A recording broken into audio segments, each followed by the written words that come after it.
Hi, it's Lynn. Welcome to Gypsy Tales. So, today I'm going to show you how to make a protection shield.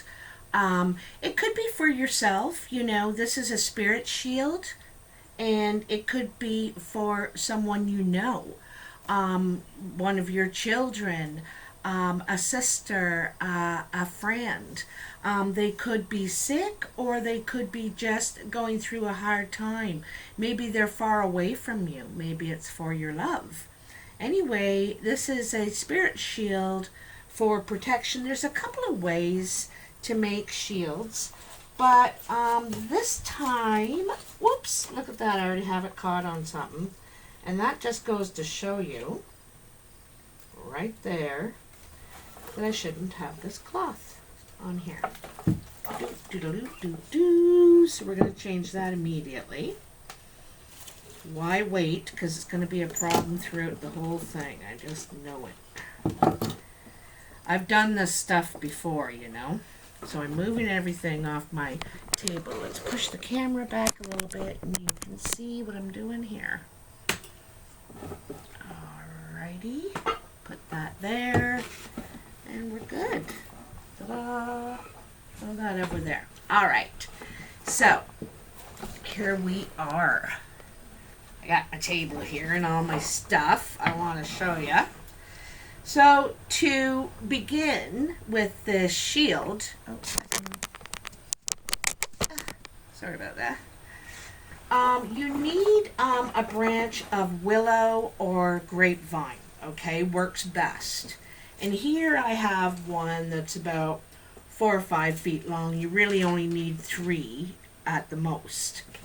So first I'm going to wrap this in a circle.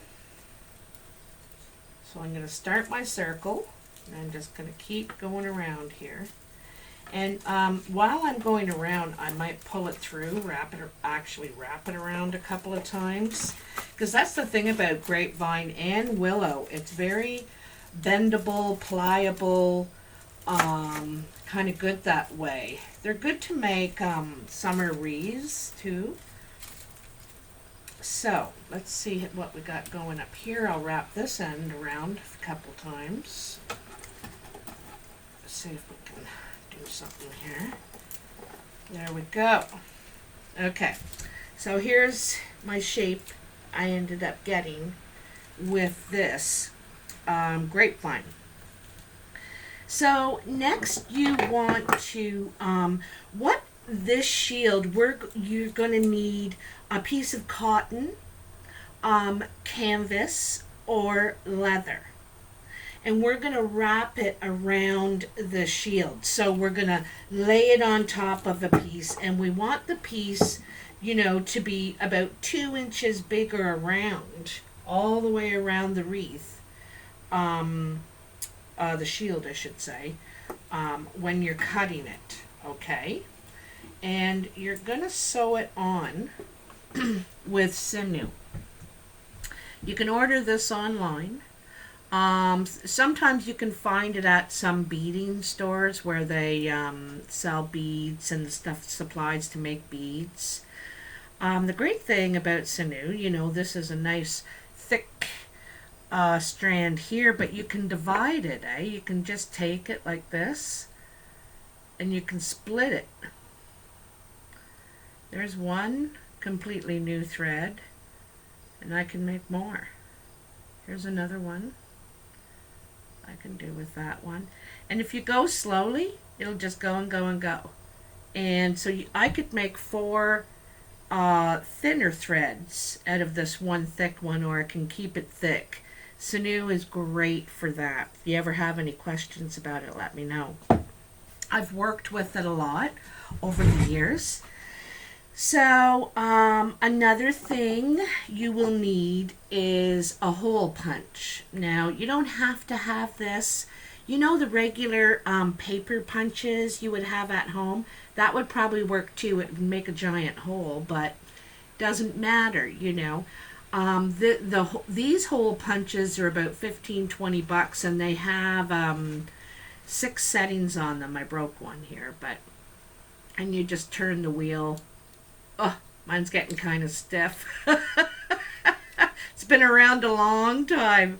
And oops, you line it up with the hole. Punches the hole. I also have a real fine hole punch. This one's more, maybe $30, but it is real nice. The dial has real small holes on it, and you just turn this dial, and this is a real nice one. So this is what I used to attach the hide, is the hole punch, some sinew, and I used hide. I don't actually have canvas, or I guess I have cotton, so you can use cotton as well. So I used hide, and you're going to, so here's mine attached, okay, to my frame. And I used big long threads at the back. You know, you can see where the stitches are quite long. Look at that one. But very small in the front. You can't really see them they're just little. So I also painted a horse in the middle, okay, as the kind of animal totem. And so I went online and I looked up silhouettes of horses running. That's what I typed in. And it came up with these pictures, and I literally put a piece of paper on the screen, traced it, cut it out, traced it onto my hide, my leather, or canvas, just traced it onto there, and filled it in with black paint from the dollar store. So this doesn't have to be expensive, is what I'm trying to say. You know, anyone can do this. Anyone can make this, okay? So then you want to add some things for yourself or whoever it's for protection, right? So I have some cedar.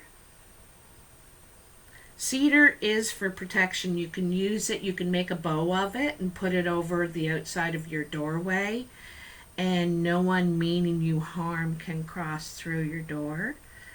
That's a teaching I learned. And so I also want to put it on this spirit shield. Since I got a big hole up here already, I think I'll stick it through there. And maybe I might attach it over here like that. For protection. Or perhaps I should have it over on this side. Protection wherever they may go. You know? Protection wherever they may go. So, also I don't have much to put on this one. Like, I wanted to keep it real simple. And also, when you're making a spirit shield, you don't have to do everything in one day. You might come upon something or find something or be gifted something small. Someone say, hey, I saw this today and thought of you. And then you think, I'm going to put that on my shield. I'm going to add that to my shield. Because this represents personal power for the person the shield is for. It's either your personal power or your child's, your lovers, your sisters, you know, whoever it's for. I also found in my sewing kit some old yarn. Remember yarn? And I'd keep them around if I had to darn something like a wool sweater, or wool sock, or slipper or something. So I kept it around in case I needed to do any darning. I should do a little video on darning too.